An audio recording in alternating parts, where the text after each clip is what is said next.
Telangana BJP के सदर का भाग्यलक्ष्मी मंदिर को तीसरा दौरा, अवाम हैरान। सदर तेलंगाना बीजेपी व एमपी बंडी संजय कुमार ने नौ मुंतखबा बीजेपी कॉरपोरेटर्स के हमरा चार मीनार से मुतसिल गैर मजाज भाग्यलक्ष्मी मंदिर का जुम्मे के रोज दौरा किया और वहां पूजा की। जमहूरी तौर पर जीएचएमसी के लिए मुंतखब होने वाले बीजेपी के 48 कॉरपोरेटर्स ने बल्दिया के ऐवान में हलफ लेने के बजाय मजहबी मुकाम पर हलफ लेने का इर्तिकाब किया।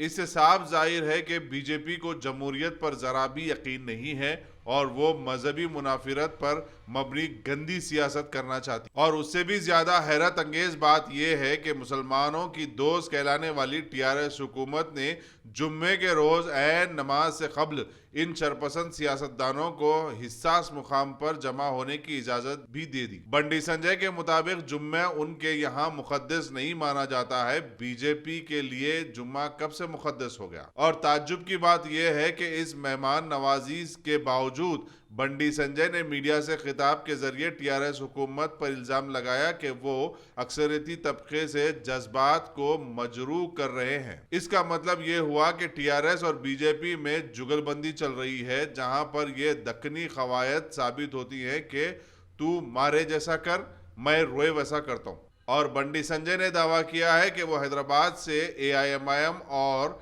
टीआरएस को मुक्त करवाएंगे, जबकि बल्दी इंतखाबात में पुराने शहर की आवाम ने इसका फैसला दे दिया था। वाज़ेह रहे कि मरकजी वजीर दाखिला अमित शाह ने जीएचएमसी इंतखाबात से कबल इस मंदिर का दौरा किया था। भारत माता की जय, जय श्री राम, जय श्री राम, जय श्री राम। అందరికీ నమస్కారం। ఈరోజు శుక్రవారం హిందువులందరూ కూడా శుక్రవారాన్ని ఒక శక్తివంతమైన రోజుగా, శుక్రవారాన్ని ఒక పవిత్రమైన రోజుగా, శుక్రవారాన్ని అమ్మవారిని తలిచి కొలిచి పూజించే రోజుగా హిందువులందరూ గుర్తిస్తూ ఉంటాం. ఆ పవిత్రమైన శుక్రవారం రోజు అమ్మవారి రోజు, అమ్మవారిని తలిచి కొలిచే రోజు, ఈరోజు భాగ్యలక్ష్మి ఆ తల్లిని దర్శించుకోవడం నిజంగా మా అందరూ అదృష్టంగా భావిస్తా ఉన్నాం. మేము గతంలో కూడా శుక్రవారమే అమ్మవారు దర్శనానికి అవకాశం ఇచ్చింది, దాన్ని అదృష్టంగా భావిస్తా ఉన్నాం. మేము జిహెచ్ఎంసీ ఎన్నికల సందర్భంగా, ఎన్నికల ప్రచార సందర్భంగా భారతీయ జనతా పార్టీ మొట్టమొదటిసారిగా అమ్మవారిని దర్శించుకోవడం, అమ్మవారి కరుణా కటాక్షాలతో, అమ్మవారి ఆశీర్వాదంతో, భారతీయ జనతా పార్టీ జిహెచ్ఎంసీ ఎన్నికల్లో ప్రజలందరి ఆశీర్వాదంతో అధిక స్థానాల్లో ఇలా విజయం సాధించడం ఆ అమ్మవారి కృపగా భావిస్తున్నాం. మేము అమ్మవారి దయాన్ని భావిస్తున్నాం. మేము హిందువులం దేవుడిని నమ్ముకుంటాం, అమ్మవారిని నమ్ముకుంటాం, స్వామివారిని నమ్ముకుంటాం. కాబట్టి అమ్మవారి దయ వల్ల ఈ విజయం సాధించాం. కాబట్టి మా గౌరవ కార్పొరేటర్ అందరూ కూడా గతంలో ఎన్నికల ముందు ఏదైతే స్పష్టం చేస్తామో, గెలిచిన తర్వాత అమ్మవారి సాక్షిగా ప్రమాణం చేస్తాం, అమ్మవారి దయతో గెలిచాం. రాబోయే రోజుల్లో కూడా అమ్మవారి దయతో 5 సంవత్సరాలు ఏ అడ్డంకులు, ఏ అవరోధాలు, ఏ ఇబ్బందులు, ఏ ఒత్తిడి లేకుండా ఒక ప్రశాంతమైన వాతావరణంలో మమ్మల్ని నమ్మి విశ్వాసంతో ఎన్నుకున్న ప్రజలకు సేవ చేస్తాము. కాబట్టి ఆ ఆశీర్వాదాన్ని, ఆ కరుణా కటాక్షాలను, ఆ ధైర్యాన్ని, ఆ ఆలోచన కల్పించమని చెప్పి ఈరోజు మా గౌరవ కార్పొరేటర్లందరూ కూడా అమ్మవారి సమక్షంలో ప్రమాణం చేయడం జరిగింది. అభివృద్ధికి తప్పకుండా సహకరిస్తాం. అభివృద్ధి విషయంలో భారతీయ జనతా పార్టీ రాజకీయాలకు అతీతంగా సహకరించడానికి సిద్ధంగా ఉంది. కేంద్రం ద్వారా ఏ విధంగా నిధులు రావాలో దాన్ని తీసుకురావడానికి భారతీయ జనతా పార్టీ సిద్ధంగా ఉంది. మొదటి నుంచి కూడా తెలంగాణ రాష్ట్రంలో భారతీయ జనతా పార్టీ అభివృద్ధి సహకరిస్తామని చెప్పి హామీ ఇస్తూ వస్తున్నాం, స్పష్టం చేస్తున్నాం. కానీ జిహెచ్ఎంసీలో దురదృష్టవశాత్తు ఈ రాష్ట్ర ముఖ్యమంత్రి యొక్క మూర్ఖత్వపు వ్యవహార శైలి వల్ల, రాష్ట్ర ముఖ్యమంత్రి యొక్క అనాలోచిత నిర్ణయాల వల్ల, రాష్ట్ర ముఖ్యమంత్రి యొక్క చేతగానితనం వల్ల, రాష్ట్ర ముఖ్యమంత్రి యొక్క మైనార్టీ సంతుష్టీకరణ విధానం వల్ల రాష్ట్ర ముఖ్యమంత్రి ఎంఏ పార్టీని పెంచి పోషిస్తున్న విధానం వల్ల ఇలా పూర్తి హైదరాబాద్ అభివృద్ధి కాకుండా ఇలా అభివృద్ధికి దూరంగా ఉన్న పరిస్థితిని మన జిహెచ్ఎంసీ ఎన్నికల్లో ప్రజలు గుర్తించి గమనించి ఎస్ భారతీయ జనతా పార్టీని గెలిపిస్తేనే, భారతీయ జనతా పార్టీని ఆశీర్వదిస్తేనే, భారతీయ జనతా పార్టీకి మద్దతు తెలుపుతూనే ఈ భాగ్యనగరాన్ని అభివృద్ధి చేసే అవకాశం ఉంటుందని భావించి ఈరోజు మాకు 40 మంది కార్పొరేటర్లను ఇలా ప్రజలు గెలిపించారు. మేము మేయర్ కాకపోవచ్చు, మాకు పూర్తి మెజార్టీ రాకపోవచ్చు, కానీ గెలిచిన 48 మంది కార్పొరేటర్లు వాళ్ళు అమ్మవారి స్వరూపంగా, స్వామి వాళ్ళ స్వరూపంగా, ఒక ఛత్రపతి శివాజీలాగా, ఒక ఝాన్సీ లక్ష్మీబాయి లాగా ఈ భాగ్యనగరంలో ఎంఏ పార్టీ టీఆర్ఎస్ పార్టీ కలిసి ఏ విధంగా భాగ్యనగరాన్ని విధ్వంసం చేసే ప్రయత్నం చేస్తున్నారో, ఏ విధంగా అభివృద్ధిని అడ్డుకునే ప్రయత్నం చేస్తున్నారో దాన్ని పటాపంచలు చేస్తూ ఎట్టి బస్సులో ప్రజలకు అండగా ఉండి ప్రజలు ఏదైతే కోరుకుంటారో దానికి అనుగుణంగా పనిచేసే ప్రయత్నం చేస్తాం. ఇప్పటికైనా టీఆర్ఎస్ పార్టీ గుణపాఠం చేసుకోవాలి. ఎంఏ పార్టీ విముక్త హైదరాబాద్ను ఇవాళ మేము చేయాలని చెప్పి ప్రయత్నం చేస్తున్నాం. కానీ మీరు వారు కలిసి కుట్రలు కుతంత్రాలతో ఏ విధంగా మెజార్టీ ప్రజల మనోభావాలను కాపాడకుండా, మెజార్టీ ప్రజల యొక్క మనోభావాలను కాపాడకపోవడం కాకుండా ఏదైతే అవమానాలకు గురి చేస్తుందో దానికి వ్యతిరేకంగా మన భారతీయ జనతా పార్టీ ఎట్టి బస్సులో ఈ హైదరాబాద్ను టీఆర్ఎస్ ఎంఏ పార్టీని విముక్తి చేయడానికి, దాని నుంచి విముక్తి చేయడానికి భారతీయ జనతా పార్టీ గౌరవ కార్పొరేటర్లు రాజేష్ గారు కానీ మేమందరం కూడా తప్పకుండా పనిచేస్తాం. ఈరోజు భాగ్యలక్ష్మి దేవాలయాన్ని ఆ రోజు దర్శించుకుంటే ఒక నాయకుడు అంటాడు, భాగ్యలక్ష్మి దేవాలయానికి పోయి భారతీయ జనతా పార్టీ ఇండియా పాకిస్తాన్ గొడవ చేస్తుంది చెప్పి సిగ్గుండాల కొంచెం నకలు ఉండాలి. అందుకే ఇప్పుడు భాగ్యలక్ష్మి దేవాలయం భాగ్యనగరంలో ఉంది. భాగ్యనగరానికి భాగ్యలక్ష్మి దేవాలయం వలనే భాగ్యనగరం పేరు వచ్చిన విషయాన్ని స్పష్టం చేయడానికి, అమ్మవారి ఎంత శక్తివంతురాలో, అమ్మవారి యొక్క సన్నిధానం ఎంత పవిత్రమైందో చెప్పడానికి అలా దర్శనం కోసం వచ్చినాం. ఇలా ఓల్డ్ సిటీలో ప్రజలు గుర్తించాలి, మీ ఓల్డ్ సిటీ ఎందుకు అభివృద్ధి చెందలేదు. ఇలా ఓవైసీ గారు గతంలో రాజశేఖర్తో కలిసి ఉన్నాడు, చంద్రబాబు నాయుడుతో కలిసి ఉన్నాడు, ఇలా కేసీఆర్తో కలిసి ఉంటూనే ఉన్నాడు. ఇన్నిసార్లు ఇద్దరు సమావేశం జరిగింది.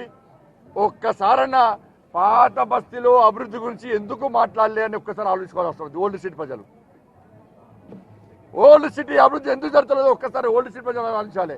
ఓల్డ్ సిటీకి మెట్రో లైన్ ఎందుకు వద్దంటున్నారో స్పష్టం చేయాలి.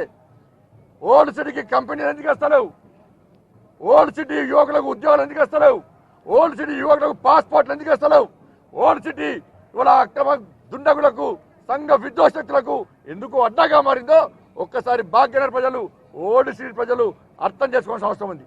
మేము ఏ మతానికి వ్యతిరేకం కాదు, ఏ వర్గానికి వ్యతిరేకం కాదు, హిందూ ధర్మానికి వ్యతిరేకంగా ఎవరు వ్యవహరించినా కూడా, హిందూ సమాజాన్ని చీల్చే ప్రయత్నం ఎవరు చేసినా కూడా దాన్ని ఎట్టి బస్సులో అడ్డుకోవడానికి భారతీయ జనతా పార్టీ ఎట్టి బస్సులో వెనుకడికి పోయే విషయాన్ని ఒకసారి స్పష్టం చేస్తున్నాం.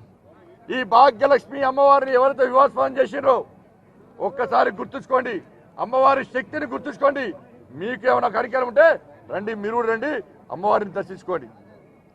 అందుకే ఈరోజు అమ్మవారి శక్తిని, అమ్మవారి మహిమను ఇవాళ దేశవ్యాప్తంగా ఒకసారి స్పష్టం చేయడానికే ఇవాళ అమ్మవారి దర్శనానికి మేము అందరం వచ్చినాం. మేము అమ్మవారిని నమ్ముకొని ముందు పోయినాం, అమ్మవారిని నమ్ముకొని ముందుకు పోతూనే ఉంటాం. మాకు వేరే ఉద్దేశాలు లేవు. మీకేమైనా ఉద్దేశాలు అంటే ఆ ఉద్దేశాలను తొలగించాలని కూడా అమ్మవారిని మేము వేడుకున్నాం. కాబట్టి ఇలా ప్రమాణం చేసిన మేము తప్పకుండా దేశం కోసం, ధర్మం కోసం, సమాజం కోసం, భాగ్యనగరం అభివృద్ధి కోసం, వాళ్ళని ఎన్నుకున్న ప్రజల కోసం ఎట్టి బస్సులో మేము కలిసి ముందుకు పోతాం, అభివృద్ధికి సహకరిస్తాం.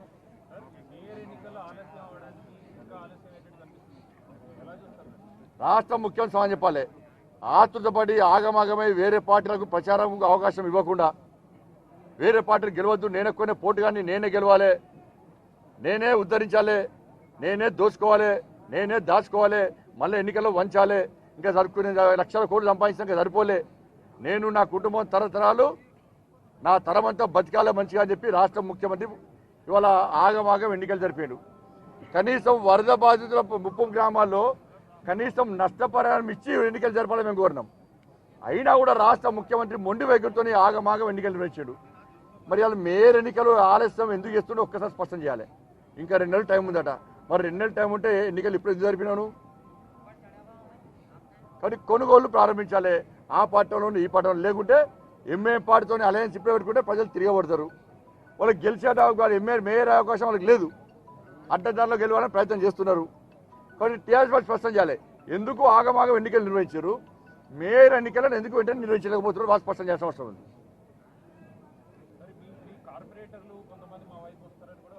వాళ్ళ ఎమ్మెల్యే కూడా మా వైపు తీసుకుంటాం వస్తే, అది గుర్తుంచుకోవాలి.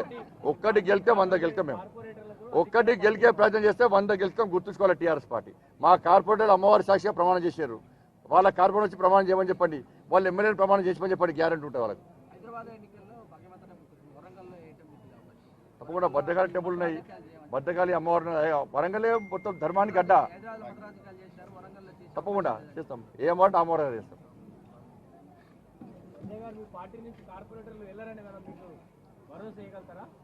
మా కార్య భరోసాలో కూడా టికెట్ ఇస్తామో టికెట్ తీసుకున్నాము, ప్రజలే గెలిపించారు భరోసాతో. కొంతమంది ఎమ్మెల్యేలు టీఆర్ఎస్ పార్టీ టికెట్ రావడం వల్ల బీజేపీలోకి పంపించాలని తెలిసి వాళ్ళ రిటర్న్ వెళ్ళే అవకాశం ఉందని కూడా వార్తలు వస్తాయి. టీఆర్ఎస్ కూడా దాని కూడా మేము బీజేపీలో పంపిస్తున్నాం. మేము కూడా అంటే వాళ్ళు వాళ్ళు కూడా వస్తారు, ఎమ్మెల్యేలు కూడా వస్తారు చాలా మంది. వాళ్ళు గెలిస్తే 100 గెలుస్తాం మేము. చెప్తాం ఎంతమంది కార్పొరేట్ వచ్చినారో అంతమంది ఎమ్మెల్యేలు మాట్లాడతారు, మాతో వస్తున్నారు. ఢిల్లీకి సీఎం వెళ్ళిన తర్వాత కొంత వెనుక వైఖరి ప్రకటించే అవకాశం ఉందన్నట్టు చెప్తున్నారు. మీరు ఇలాగనే ఉంటారు, జైలుకి వెళ్ళే పరిస్థితులు పంపిస్తారు కేసీఆర్ గారు. కేసీఆర్ జైలు కూడా గ్యారెంటీ రాసి పెట్టుకున్నది. అది మోడీ దగ్గరికి వెళ్ళి మాట్లాడే సందర్భంగా కలిపి ముఖ్యమంత్రి ప్రధానమంత్రి కలిసిండు, తప్ప ఉన్నది. హోమ్ మినిస్టర్ కలిసిండు, అందరు కలుస్తారు. జగన్ గారు కలరా? జగన్ గారు వెళ్ళి కదా, మమతా బెనర్జీ గారు కూడా కలుగుతారు. సంజయ్ గారు, ఢిల్లీలో మీరు అంతా బాగుంటారు, టీఆర్ఎస్ బీజేపీ, హైదరాబాద్ ఢిల్లీలో ఏడ బాగున్నాం? ఢిల్లీ నాయకులు వచ్చి హైదరాబాద్ ప్రచారం చేశారు. హోమ్ మినిస్టర్ గారు వచ్చారు, నడ్డా గారు వచ్చారు, యోగి గారు వచ్చారు, స్మృతి ఇరానీ గారు వచ్చారు, దేవేంద్ర ఫడ్నవీస్ గారు వచ్చారు. మరి ముఖ్యమంత్రి పోయినా ప్రచారం చేసిండు ఎక్కడైనా బీజేపీ సపోర్ట్గా? ముఖ్యమంత్రి పోయిండు, వంగి వంగి దండాలు పెట్టిండు. మళ్ళీ చెప్తున్నా, ముఖ్యమంత్రి పొర్రు దండాలు పెట్టినా జైలు కూడా ఆడు రాసి పెట్టుకోరు.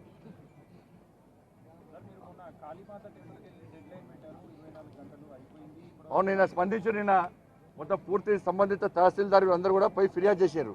ఇది ఎండోమెంట్ దేవాలయమే, ఎండోమెంట్ స్థలం ఇది, తప్పకుండా వాళ్ళ మీద చర్యలు తీసుకోవాలని చెప్పి మొత్తం యంత్రాంగం అంతా కదిలింది. వాళ్ళ స్పందన వచ్చింది. ఆర్డీఓ వచ్చారు, వచ్చి ఫిర్యాదు చేసిండు, వెంటనే కేసులు బుక్ చేయమని చెప్పన్నారు. కేసులు బుక్ చేయకుంటే తప్పకుండా స్పందిస్తాం.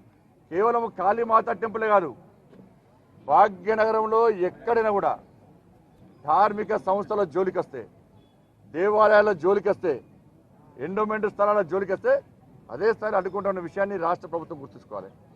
ఎందుకంటే రాష్ట్ర ముఖ్యమంత్రి నిక్కర్సన హిందూ, నిజమైన హిందూ, బట్టలు చింపుకునే హిందూ కాబట్టి నువ్వు బొందుగానువా హిందూగానుగా నిరూపించుకోను.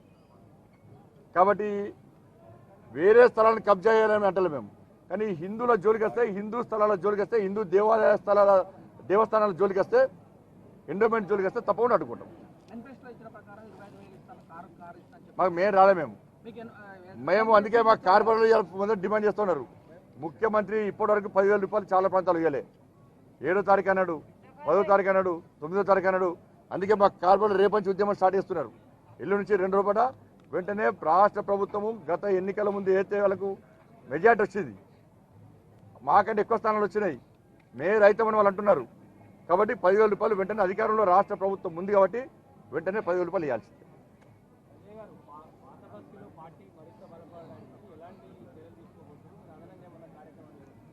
తప్పకుండా పాత బస్తీ భారతీయ జనతా పార్టీకి అడ్డా. పాత బస్తీని అభివృద్ధి చేయాలని అనుకుంటున్నాం, అభివృద్ధికి సహకరించాలని అనుకుంటున్నాం. ప్రజలు సహకరించి సిద్ధంగా ఉన్నారు. కొంతమంది కుట్రలు ఇన్ని రోజులు పాత బస్తీని మాదే అడ్డ, మేము తప్ప ఎవరు రావద్దని చెప్పి ఇన్ని రోజులు మేకపోతు గాంభీర్యాన్ని ప్రదర్శించారు. భారతీయ జనతా పార్టీ గల్లీకి వస్తుంది, ఢిల్లీకి వస్తుంది. ఏ బస్తీ అయినా భారతీయ జనతా పార్టీదే, దాన్ని గుర్తుంచుకోవాలి. మళ్ళీ వస్తాం పాత బస్తీ మాదే అడ్డ. ఇది ప్రజలు, ఇక్కడ పేద ప్రజలకు అడ్డా. ఇది పేద ప్రజల అభివృద్ధి కోసం, పేద ప్రజల బాగు కోసం పనిచేసే పార్టీ భారతీయ జనతా పార్టీ. కాబట్టి పాత బస్తీ ప్రజలు ఆలోచిస్తారు ఏ విషయం అనేది. ముఖ్యమంత్రికి పైసలు కావాలి ఇప్పుడు, కాబట్టి ఎల్ఆర్ఎస్తో దోచుకుంటాడు. రిజిస్ట్రేషన్ చూడండి, ఇలా రియల్ ఎస్టేట్ వ్యాపారులు, డాక్యుమెంట్ రైటర్స్ వాళ్ళు కూడా ఇలా స్పందిస్తున్నారు. మా పూట మా కోసం కొట్టాడతలేమన్నా, పేద ప్రజలకు న్యాయం జరగలేదు. ఇలా కండిషన్స్ అన్ని కూడా ఇష్టానుసారంగా ఉన్నాయి. రేపు లోన్లకు పోయినా ఇబ్బంది ఉన్నది. మా స్థలాలు అమ్ముకోవాలనే ఇబ్బంది ఉన్నది. ఇలా మా ఈ రాష్ట్ర ముఖ్యమంత్రి అనాలోచిత నిర్ణయాల వల్ల పూర్తిగా రిజిస్ట్రేషన్ వ్యవస్థనే ఇలా అస్తవ్యస్తంగా మారింది. దాన్ని దయచేసి ఆలోచించని చెప్పి ఇలా ముఖ్యమంత్రికి గోడు చెప్పుకున్నప్పుడు కూడా ఇలా ముఖ్యమంత్రి స్పందిస్తలేడు. ఇప్పటికైనా రాష్ట్ర ముఖ్యమంత్రి స్పందించాల్సిన అవసరం ఉంది. ఓకే, ధన్యవాదాలు.